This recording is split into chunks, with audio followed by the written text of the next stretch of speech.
7, just as he predicted. Gervonta Tank Davis improves to 29-0 with his 27th knockout. Ryan Garcia tasting defeat for the first time. Gervonta Tank Davis beats undefeated Ryan Garcia, landing a thunderous body shot which King Rye was unable to get up from in round 7. Now, although it was good to see two young, undefeated, fairly big names in boxing, two somewhat entertaining fighters in or close to their prime, this notion that the winner would be the new face of boxing is a media narrative based on hype, nothing else. And so simply put, Gervonta Tank Davis is not the new face of boxing. Today we're going to talk about why. Hey, what's going on, Ringsiders? This is your host, Boxing's Objective Observer, and welcome back to Ringside Stories. Or if you're new, we make content regarding boxing through mini documentaries, backstories, takeaways, and much more. So if you enjoy that type of content, feel free to subscribe, thumbs up, and hit that notification bell for the latest day on Ringside Stories. Thanks so much for your support in advance, and welcome to the channel. Gervonta Tank Davis is a gifted fighter, blessed with a good amount of athleticism. At the making of this recording, undefeated in 29 professional fights, with 27 out of his 29 wins by way of stoppage. Now, he has an image that, when promoted properly, possesses the qualities of a potential star. Yet with all the things that should be working for him being in his late 20s, Gervonta Tank Davis is still not where he could be, or maybe even where he should be at right now. A couple of years ago here at Ringside Stories, we did an episode on Gervonta Tank Davis, and a few years later, that potential has not been fulfilled yet. Davis versus Garcia is actually what is wrong with boxing. 2 rounds, you're going to sleep. I promise you it's not going to hurt. You're going to need a Stairmaster, boy. Yes. If I would have hit him, you know I would have killed him after that. Now, I like Ryan Garcia. He's a brother in Christ. He has got a good brand, a good following on Instagram, social media. He's entertaining, knows how to promote a fight, can talk well. And sure, he was the former interim WBC world title holder. But what has Ryan Garcia actually done? He's a flashy offensive fighter who lacks in the defensive department. His best wins were against contenders at best, and he got dropped prior against Luke Campbell, who was not known as a puncher. And it was that jab downstairs that brought the right hand down of Ryan Garcia. He took that punch well. He got up and reacted, but what a left hand by Luke Campbell.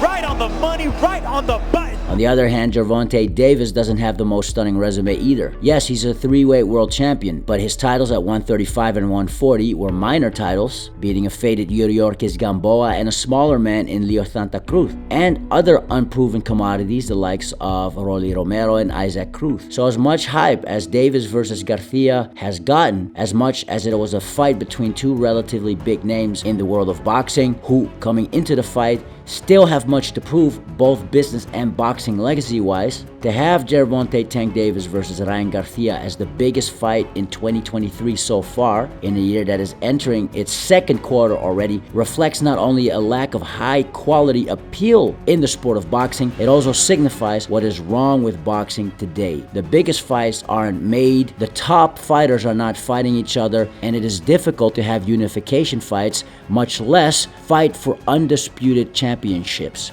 On top of this, Davis versus Garcia was a fight at a catchweight, draining Ryan Garcia from his usual comforts at 140 to a catchweight of just above the 135-pound limit. Not saying that Garcia would have beaten Tank Davis, I don't think he would, because Tank showed that his skill and his talent and his experience is way more advanced than Ryan Garcia's, but the fight wasn't really fought on an equal playing field, especially knowing that Davis already fought at 140, but needed more handicaps for Garcia for this fight to happen, and that reflects bad on the sport of boxing. Now, speaking of Gervonta Tank Davis's minor titles, again, he held titles in 3 different weight classes. It must be said, however, 2 of these weight classes have an asterisk aside. At 135, Devin Haney is the undisputed best, at least at the making of this video. Former 3 world title belt holder George Kambosos Jr., former pound-for-pound star Vasily Lomachenko, and Shakur Stevenson, who just moved up at the lightweight division. And then we have former unified lightweight world champion Explosive Teofimo Lopez swerving around the 140-pound division. As long as Gervonta Tank Davis does not fight any of the top guys at either 135 or 140, Tank simply does not have anything to prove for when it comes to being the face of boxing. In the 140-pound division, the belts are now fractured after the Tartan Tornado, aka Josh Taylor, conquered the super light or junior welterweight division, becoming the fastest undisputed world champion in the 140-pound division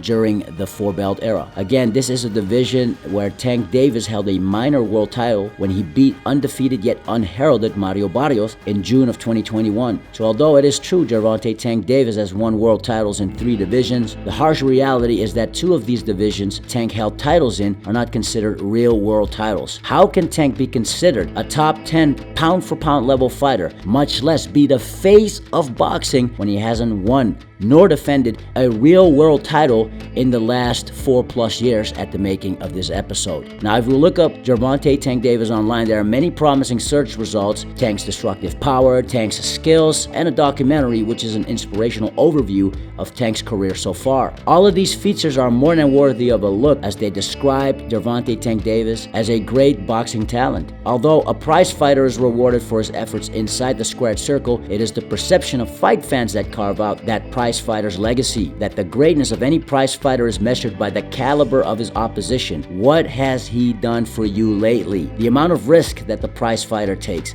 and most importantly, being involved in fights fans want him to see him in. And going by these standards, Gervonta Tank Davis cannot be considered a top 10 fighter pound for pound, much less the face of boxing. Gervonta's talents, boxing skill as a counterpuncher, and even Tank's performances should make fans crave Gervonta Tank Davis's fights with the very best at the upper echelons in boxing. The simple reality, however, is that this is not the case. Now, it's easy to blame the fighter for not taking on all comers. However, a fighter has representatives to match him properly to make the biggest fights. And so yes, some has to do with the people Gervonta Tank Davis has chosen to be represented by. All the scripture states in Amos 3 verse 3, "Can 2 walk together unless they be in agreement?" Tank will beat any lightweight out there.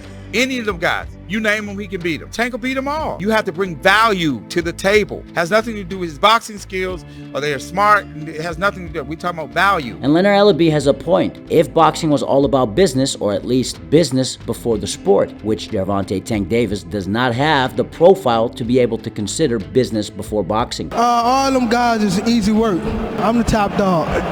Congratulations, Tank. Amongst hardcore boxing fans, Tank does not have the credibility, i.e. he hasn't fought a who is who, at least not recently, including the fight against Ryan Garcia, simply because even though Ryan Garcia, yes, was undefeated, yes, had an interim title, has not fought a who is who himself. And we don't want to disrespect Ryan Garcia too much, but he was a little bit over a contender who has a gift of gab and does have mainstream appeal. But when it comes to what Ryan Garcia has actually done and accomplished in the world of boxing, not very much. And speaking of mainstream appeal, the same can be said for Gervonta Tank Davis. He does not prove that he has the mainstream appeal to demand the attention of a household name or to be able to command respect as a genuine global star. The proof is in the receipts. Yes, his fight against Ryan Garcia may have sold some pay-per-view numbers, packed out arena, but that was because Ryan Garcia was Tank Davis's dance partner. So in the case that Davis versus Garcia did great pay-per-view numbers, is Tank Davis able to produce great numbers without King Rye? I don't think about nothing. I don't think, because all roads lead through Tank.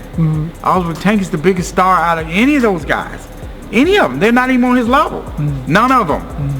None of them. At 30 or 35, none of them. They're not, I mean, look, can any of them sell any tickets? Leonard Ellaby swears Gervonta Tank Davis is a boxing star, the proverbial A-side, yet has zero proof to show for. Making the big fights means mixing it with the division's champions, or at least legit top 10 competition. Not even top 10 pound-for-pound competition, just the best at 135 or at 140. Since boxing is separated by promotional outfits, TV networks, etc., Team Davis has either to A, pay for the biggest fights to come to them, or B, work together with their rival promotions, which they did this time around with Golden Boy and Oscar De La Hoya, but in the last years this has proven to be an exception to the rule. Hopefully for boxing fans, this will change. You whoop Eddie Hearn. I'll knock that motherfucker cold out. Period. And I wish he would, man. Come on, don't get me started. Leonard Ellaby says he will smoke Eddie Hearn. I'm telling you, y'all be asking questions. Y'all don't get that boy fucked up. I'm telling you. I don't play them type of games. See, they might do that over there. I don't play them type of games. Whilst Tank's promoter speaks plenty of fighting words, though mildly entertaining, his client, Gervonta Tank Davis, isn't getting the fights he needs in order to grow his stardom. In fact, many will argue Gervonta Tank Davis hasn't fought anyone of note, with the exception of Ryan Garcia just recently, since beating Jose Pedrosa back in January of 2017. And so Tank's undefeated record might look good for now. He might draw a bit of a crowd on fight night. However, unless Tank's team fails him to make the big fights, it will only be a matter of time before Gervonta Tank Davis's career will be a thing of the past, and talks about what could and should have been Tank Davis's career, as opposed to how Gervonta Tank Davis's potential translated into great nights of boxing and a legacy a prize fighter can get behind. Is he the best fighter you have faced? And if not, how does he stack up with some of the other quality guys that you have been in the ring with? I say the best fighter. We was actually talking in there, and it was fun while it lasted. You know what I mean? I enjoyed every moment of it, so. Beating Ryan Garcia is a good win. The shot Tank finished the young contender with draws parallels with Ryan's now promoter when he was a top fighter in his day. This could be the end for Oscar De La Hoya.